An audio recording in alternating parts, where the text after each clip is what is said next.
Is AI good enough to tune a car, or will it blow it up? I'm going to put that to the test on my turbo Territory here, which I've spent thousands of dollars modifying.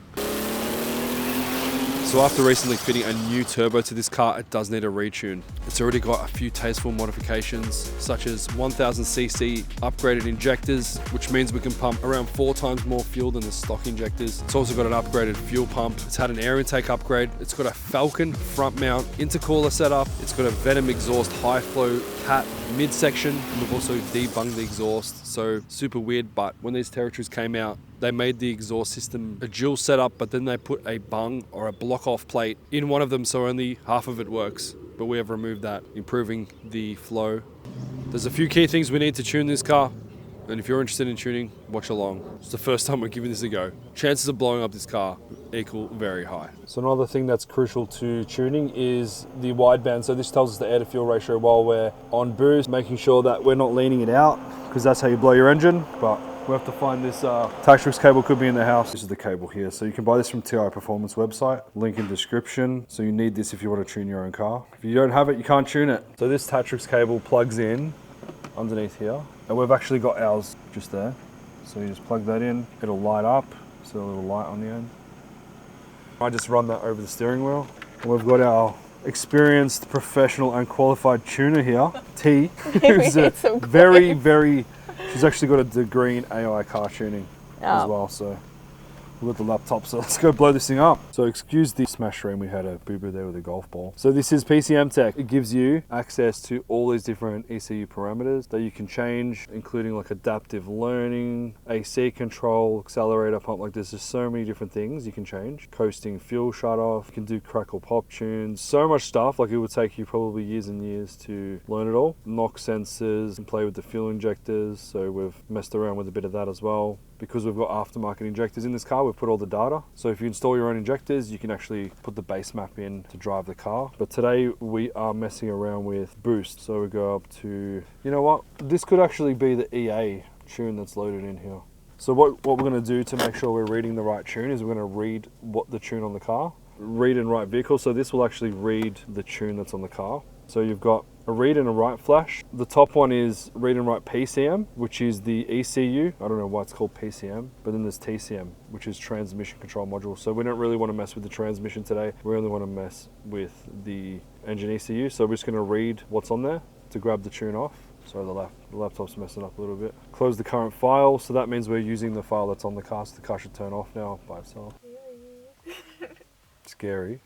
So there it is reading. The laptop screen is a bit dodgy, so yeah, it's coin operated. So you got to put coins in. She likes a good coin. Leave her alone. She's like you. She likes a coin. So now we're just waiting for that to have a fit and then read the PCM. It's pretty quick, which is good. 2 hours later. Now it's successfully read the ECU. We're just going to call it Terry1. You should name these files like properly, based on what you've changed and the date and time, but it comes up with the date and time automatically, so we'll just save that as Terry1, and that's what we're messing with tonight. So now we should have the boost. Actually, there's a thing called turbo here, turbocharger. So we have this desired boost table here. See, at the moment it's only commanding, we've got it set up to be commanding 3, 4, 5, 6, oh, here we go. Alright, let's just crank this boost up here. Let's just stop messing around. I'm done with just playing around, guys. I say we just put, I don't know, we'll go conservative, 20 pound. You can't go 20, you gotta go 50. 50 is more conservative. No, we'll go 8. So what, you got these little, some of you guys might find this boring, but if you're into learning how to tune, this is quite interesting, because I'm showing you the software. PCM Tech, please sponsor us to upgrade to a workshop edition. So you've got these little plus, minus, times, divided by, and equals. So if I want all of these selected slots to equal 8 PSI, all I got to do is press 8 instead of going into each individual one. So obviously you can ramp your boost up, or you can just do 8 across the board, which is what I'm going to do. I'll just click equals, and all of those parameters there update to 8 PSI through the mid-range. So this is boost based on temperature. So when the manifold charge temperature is below 20 degrees Fahrenheit, it's just going to be like 0.5 PSI. Maybe I should do these top ones too. Can you imagine if we're like trying to command boost, but we've got the wrong cells highlighted because the car's hotter than Let's just put these to 8 as well. Some people might think, see look, it's giving us a red mark saying too much boost at 1500 RPM, but we don't care. All right, let's go to the wastegate-duty cycle because that's another important thing. I don't really understand this. Let's ask AI. Okay, so what I'm going to do is open ChatGPT, and then I'm going to take a photo with ChatGPT. See these photos or camera? Go over to the screen, take a photo, and I'm going to tell it what I'm doing. We're dialing in our wastegate-duty cycle for a 3584 RS Pulsar Turbo on a Barra engine, 6-cylinder. It's got 1000cc injectors, high flow Venom cat, 460 Walbro fuel pump. What duty cycle should we start off with? It's commanding 8 psi. Mate, so watch this. I just voiced that in there, and it's going to tell me what to do. It's going to perfectly tell me what to do. Just give it a sec. Searching PCM Tech and turbo solenoid wastegate docks. So it searches the PCM Tech forums, you know, support at Turbo Smart. See this? Show this. So now it's telling me for the 8 psi target, start much lower than the 0.50 shown in the table. PCM Tech 0.50 generally represents 50% duty cycle, which is way too aggressive for an initial setting. Safe starting point, it's saying from 1500 RPM go 0 to 0.05, 2000 go 0.05 and onwards. So what you do with the turbo is you do it mildly to start with, and then you do a couple of pulls to see what happens. If you put too much in, you can boost spike and blow your engine. So I'm not going to read all of this, but it gives you an example of what to do, which I'm probably going to ignore half of it because we want to blow this up for the video for you guys. 50% duty cycle. So what I'm going to do is just I'll put in 0.1 for the whole table. That's probably ridiculous, but it's saying at 3000 to 5500 put in. So 3000 to 5500 put 0.15, which is a little bit more. So equals bang. So that's what it's asking us to do, as said here, and it does tell you a lot more information. If it produces 7 psi at this, it might be enough. So we're just going to do some testing. So now I need to load this into the car. So what I'll do now is I will now save this tune as. Sorry, my laptop screen's a little bit cooked. Save this as. So now we've got Terry 1. I'm just going to call this 8 psi 1. And then we'll know that that's our first kind of edit. So if we want to go back to where it was before, I can do that later. So now what I'll do is go to read and write, and I'll write that to the car. So now the orange one instead of the blue one, write flash. Now that's going to load that into the car. And now we're hoping that when we look at the data log, which I haven't showed you yet, we're going to get more than 5.5 psi because we haven't successfully done that yet. So now that's loaded in. Look how fast it was. It took 11 seconds to load that in. You have to turn the car for 5 seconds. That's just my headlight warning. Start it up again.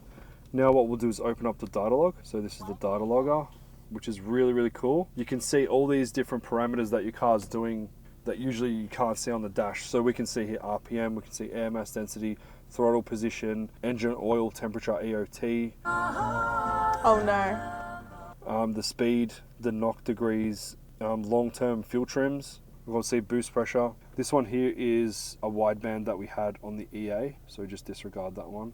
TOT, I forget what that is. TOT. What's TOT? I wish I knew.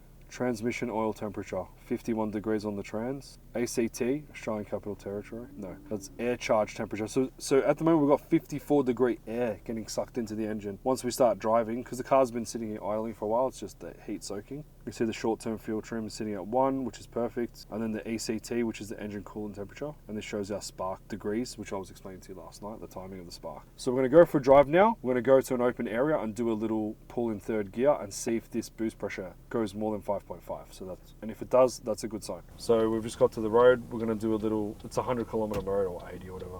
I'm not going to speed, I'm just going to go up to the speed limit slowly. I'm going to keep an eye on the air to fuel ratio as well because we don't want that to peak out. So if the air to fuel drops too low, then it's not good for the engine. Now we're just going to keep an eye on the boost here. We're hoping for more than 5.5. 5.6, no good. So the great thing about this data log is it actually obviously logs it, so you can go back and use your cursor to view the data and see like what did you hit at the peak, what RPM did you hit the boost, what were the air intake temperatures doing at that point. Like maybe the car's still hot. See now our air charge temperature's gone down, it's at 37. Before when we were parked up it was at 55.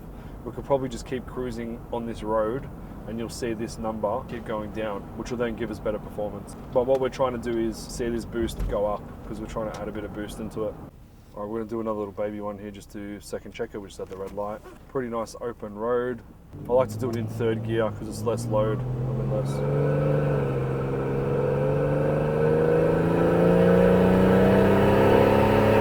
Can't really see what we hit there, but air to fuel ratio was really good, so it was at 11.9, nice and rich. So what we'll do now is we'll pull over, we'll have a look at that. We're going to add some more wastegate duty cycle in, no doubt, to just give it more of an aggressive close. The way the wastegate works is when the turbo hits desired boost, it'll open.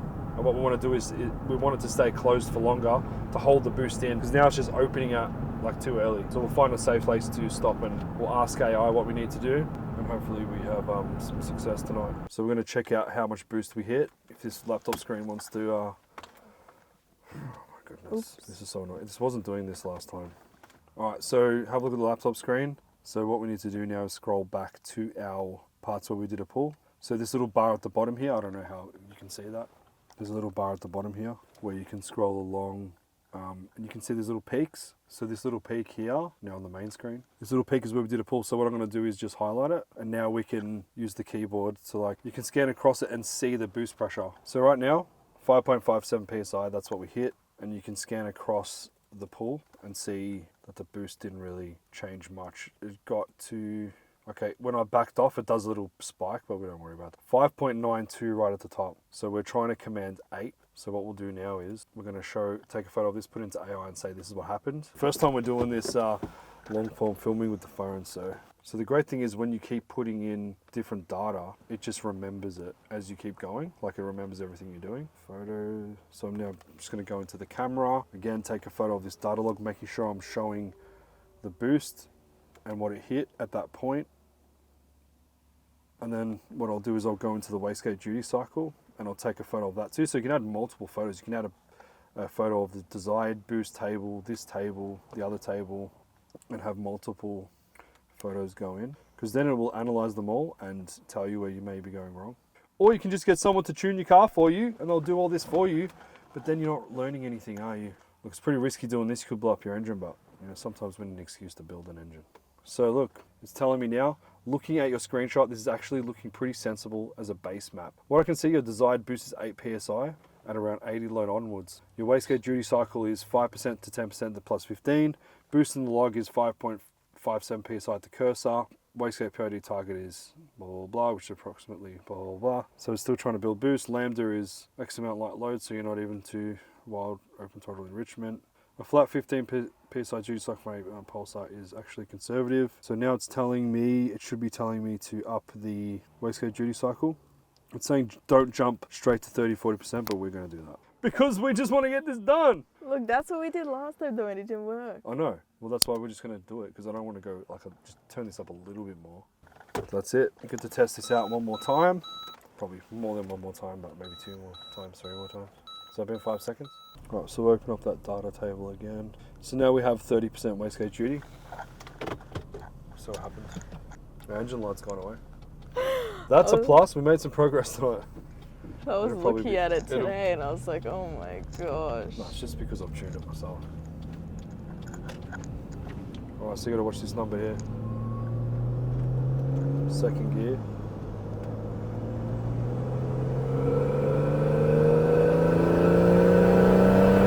Still not climbing. I didn't really rev it that hard. What happens if you rev it too hard? Like, it just gives you more data. I didn't rev it that hard. Like, you can rev this at probably 5,000. I didn't go that hard.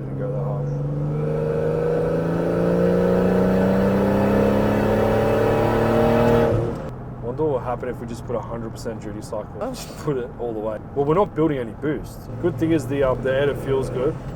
This number up here. So you can see when I get onto it, it'll be like going into the 11s, 12.2, just touched on 11.9. So the lower the number, the more fuel is going in, which is good. If that number was like 12.8, we'd probably be a little bit concerned, because it'd be what's called lean. Not enough fuel going in, which means the engine heats up as it's working, heats up too much, because the fuel doesn't only create the explosion, but it also cools it as it gets sprayed in. So we're going to pull over again, do the exact same process, take a photo, because we didn't have any results, even though I went more aggressive than what AI told me. we could have a mechanical issue, which means that something's wrong in the engine bay. It might not be a tuning issue. We thought maybe the solenoid was on backwards or broken, but we've tried to flip it and we've tried another solenoid and then we flipped that the other way too, because the solenoid is what tells the turbo wastegate like how much air to hold. So we just have to do the whole process again. It's a little bit boring, but follow along. And if you want to become a member and be in every single giveaway, go to the link, become a member, because we're giving away stuff quite frequently and there's a lot of cool cars coming up as well. So I'm going to take a couple of photos of this data log here. So the pulls that we just did, again, it only hit 5.73 PSI, but we're commanding 8. So I'm also going to load in the wastegate duty settings that I put in as well, so I can refer to that. And I'll say this is, I like using the voice because it's like what happened on our last test. Wait for that to load. It's going to analyze the photos and the data. See, look, this is actually a really useful result. From what I can see, you've changed the open loop table to 30%, but you're still only seeing 5.7. Tells me the problem isn't the duty table anymore. Verify the solenoid plumbing. If the MAC valve hoses are reversed or the vent is wrong, you can command 30, 50, or 100, and the turbo will still only make spring pressure.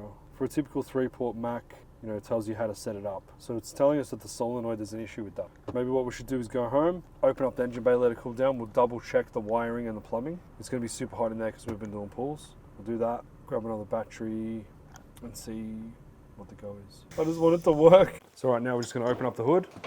We'll go inside, upload the footage from this camera onto the computer because we're really dead on the battery. And we'll let this cool down because we need to go in here and have a look at the wastegate solenoid, which is way down in there. Pretty sure I have to remove a couple of things to get to it, and it's super hot, so we'll let that cool down. And we'll see you guys in, well, it'll be instant for you guys, but probably 15 minutes for us. It's the next day, crashed out early, didn't have much energy yesterday, and I thought, you know what, let this thing cool down properly. So what we have to do is get in here and check the solenoid. So let me show you on my phone. So I've just looked it up. So have a look at this diagram here. So see that little thing in the middle? That is the solenoid, this. So we need to make sure that the plumbing for the vacuum line on that is set up correctly, because otherwise it's not working. But I've got a feeling that maybe the wiring, the plug, because see that little thing at the top? There's that little square thing up there. That's where the wiring from the ECU comes in. And I've got a feeling, I don't know why, that could be the problem. So we'll pull this all out. I'll get this couple of pipes off so we can get some better access and have a look. So one critical thing too is all these are done up properly, because it has to hold boost. So it has to hold up to 10 to 12 PSI pressure per square inch of air in these pipes. And if there's air leaking, it's not going to build boost. That goes with this. This one's not so crucial because it's the intake. This one's really important. This one's not that important. But then there's other pipes, like there's one here, pipes underneath here. They go into the intercooler in there. So what happens with this, it sucks the air from here, from this snorkel. So when the car's like sucking, but then there's another hole here which we've cut, sucks it up, goes into here, this forces it, I'm pretty sure it goes this way, then that goes into the top of the turbo, no, the intercooler, yeah, that's right, it goes across. So the air gets sucked in, goes into here, down this pipe here, which then goes underneath the front. It goes through in there. You can, what I might do is pull this grill off. There's a little trim puller tool, I'll go get that. So we use this little thing to get under here. Got to be so careful not to break this. I paid $250 for this grill, and only the turbo Territories have this style, like the X pattern. All the other Territories, like you can buy the grills for like $20, but this one not cracked. Like none of these are cracked. And when I bought this car, it didn't have a grill at all. Oh, all right, now you can see way better. Oh, that thing was kind of f***ed up. So if we want to check for boost leaks, we have to go in here. So it's got the front mount, this is a cheap front mount intercooler. I bought this for $50 off Marketplace. I think brand new, they're like 300. So if this is loose, this part here is loose, it'll be losing air. But sometimes you could have a split in the pipe, like what the pipe's old and it could have a split. You don't really know. That could be the reason why we're not boosting. One way you can check this is you can pump smoke into there. Like if you have a smoke machine, and then it'll fill the whole thing up with smoke and you'll see smoke like leaking from somewhere. Where's the other pipe? This one here. So you can just see it here. So that pipe you can just see there's another one. That could be loose. I'm pretty sure I checked that one already though. So I'm just gonna check this top cooler pipe now to make sure that's done up. It's got a couple of turns in it. Guessing over time they come loose. So that's the upgraded turbo there. So this one has an anti-surge wheel. It's like got an outer and an inner. So as I was saying before, this intercooler setup is not meant for a turbo Territory, so it's all custom. And someone has also put a custom power steering line on this. Like this is not even a line off this car. So it sits in a weird spot, which interrupts the cooler piping. At least we know it's on good. There it is. So if you were to drive the car now, it would make absolutely no boost. So high performance cars, they have aluminium versions of this, but this is just rubber. So if you wanted to go higher performance, you can make steel, but now you can really see the turbo. Now we can see our solenoid, which is this. So this is what we have to check the plumbing on. But this wasn't clicking onto there, so I just zip tied it. I've got a feeling that there could be an issue with this wiring. Maybe it's pulled out of here. It's not sending the right amount of air through to this. Does that wiring look okay to you? I wonder if we need to take this cap off. I noticed the other one had the cap off. It says vent to atmosphere, but our one has a cap on it. How do you get the cap off? Does it even come off? Oh! Snapped it. I mean, that could be the reason that this cap wasn't off. This should still work the same, but it snapped. Because on the diagram it says vent to atmosphere, but this is not venting to atmosphere with a cap on it. I don't even want to change that plumbing because it is correct. You know what? Put that charge pipe on, take it for a spin, see what happens. I don't think I bought it on eBay, I bought it from a shop. It's just full of all random clips, so if you break clips, you can just come here and figure out which one you want. I think our one's like this. Similar to that. Maybe this will work, will it? Way too small. So super annoying if I broke those and didn't have this box. I'd have to be driving around with no grill on or my grill like not secured properly. Even though these things were only like 20 bucks, I think, for the box or less. So I bought like 8 of them. So we've just taken that little cap off the solenoid. I don't know if that's the reason, but it says on the diagram for it to vent. So we're going to warm the car up and take it for a test drive. Take our toolbox. Actually, I'm going to put the other pipe on as well. Look how beautiful the sky is. Let's go test this thing out. Hopefully this fixes it. If not, to keep coming back to try more stuff. So T's just setting up the laptop now, advanced AI tuner. She has a bachelor's degree in AI barra tuning. Hopefully we can do a little quick drive and see if it actually hits some boost. All right, we're gonna do a little, oh no, don't tell me it died. Did it die? Can't even check the boost now. Like the worst timing.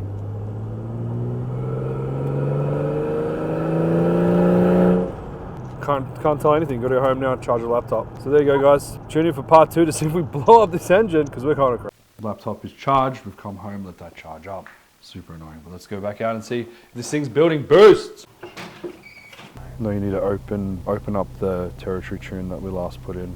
So go to the open button. That's just above where you are now. Yep. So that Terry 1, 8 PSI 1. All right, we have the laptop charged and we're going for a cruise now to see if this thing is gonna make boost. So fingers crossed, we'll see when we get to location. All right, we're here, keeping on that boost because we're gonna do a little pull. If we see a 7 when we're on it, then I'm gonna be happy.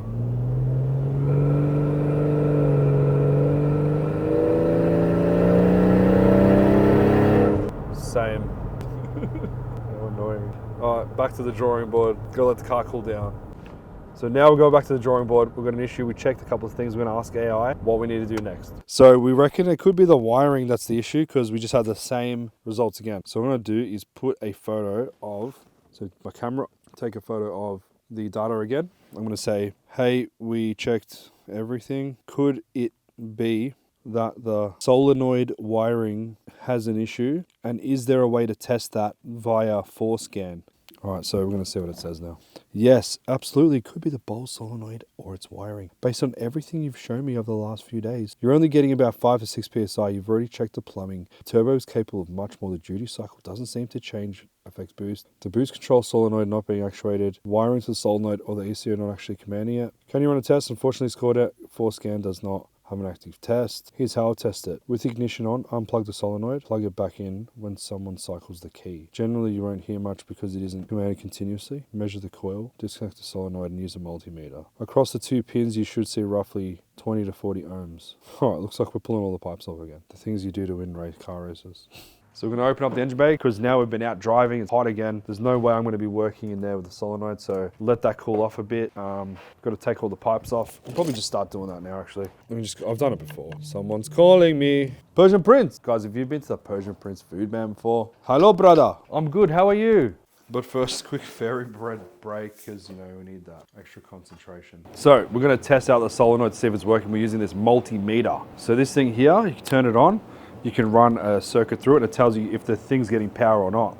So we're going to cut this thing out, take it off the solenoid, start up the car and see if it's running because that's what AI has told us to do. So our little plug here was not clicking on, so I put a zip tie over it. I don't know if it not clicking on is the reason why, but it was on very tight. Like as you can see, this is supposed to click. So pull this off. Man, she's stuck on there now. Maybe it has clicked on. No. So what we're going to do is let's inspect this wiring a little bit here. So if I just scrape the edge of this, it looks like a little bit of oil, or looks like the wire is kinked, but it does look like these are pulled out. So what AI is telling me to do, so if you've ever used one of these before, it's called a voltmeter. So you have to see it says V here. You got to put it on, it can measure like very big amounts of voltage, smaller amounts of voltage.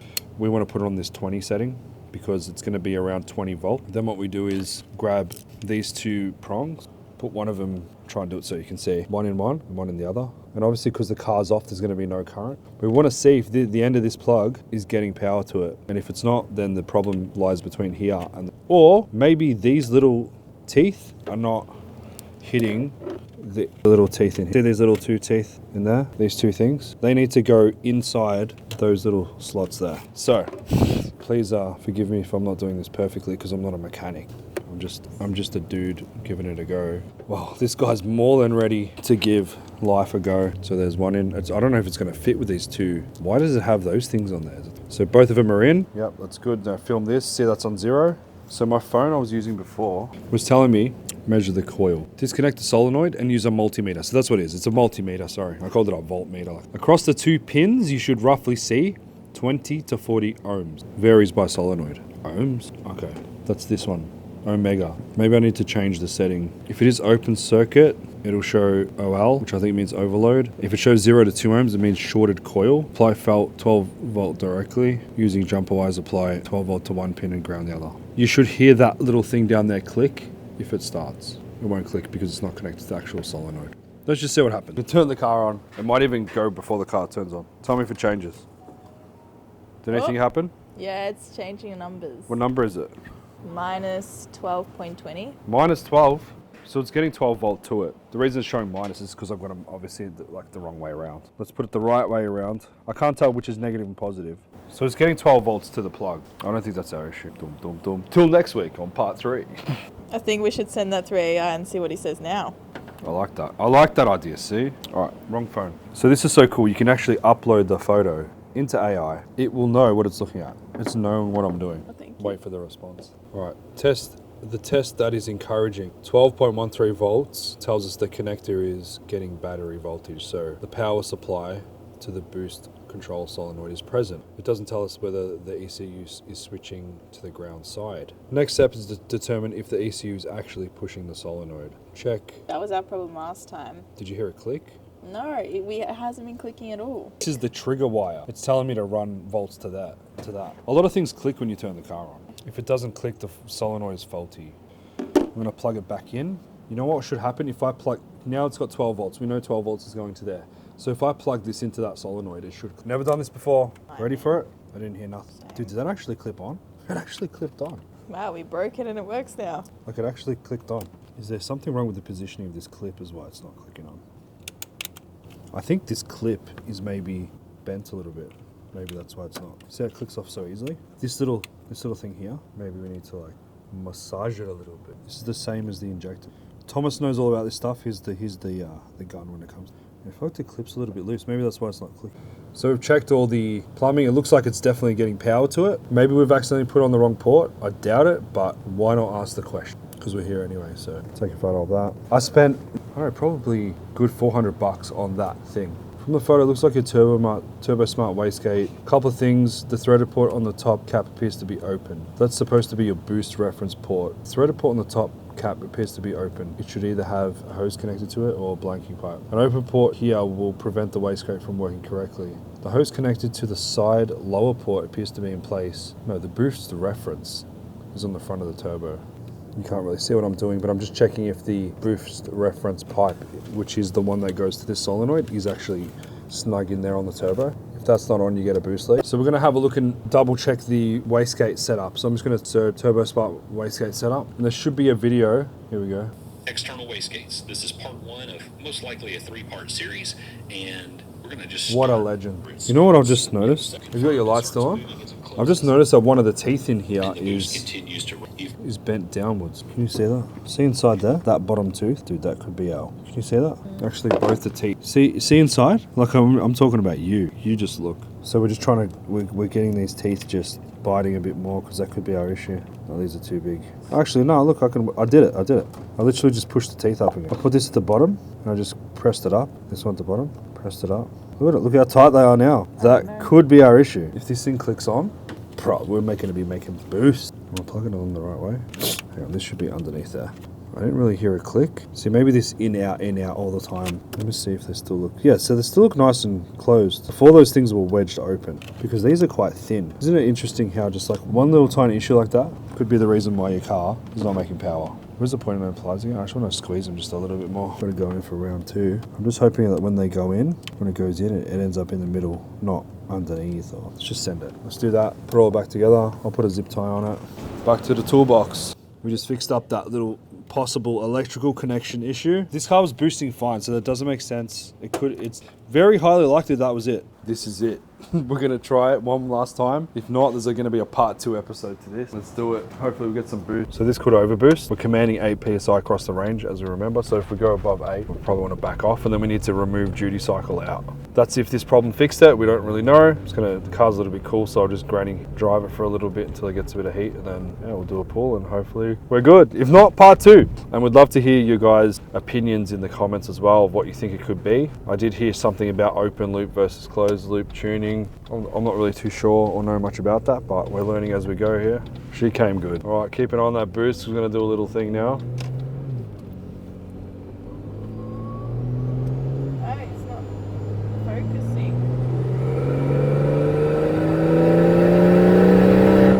No, she's still the same. Plus our camera's gonna die. It's got low battery on the camera. All right, guys, it looks like we're doing a part 2 because we hit 5.6 again. Maybe those little teeth weren't the issue. Let us know what you think in the comments. We're gonna get this thing tuned. We're not gonna stop until it's done or we blow the motor. So thanks for watching. Let us know what you think, and we'll see you in the next episode.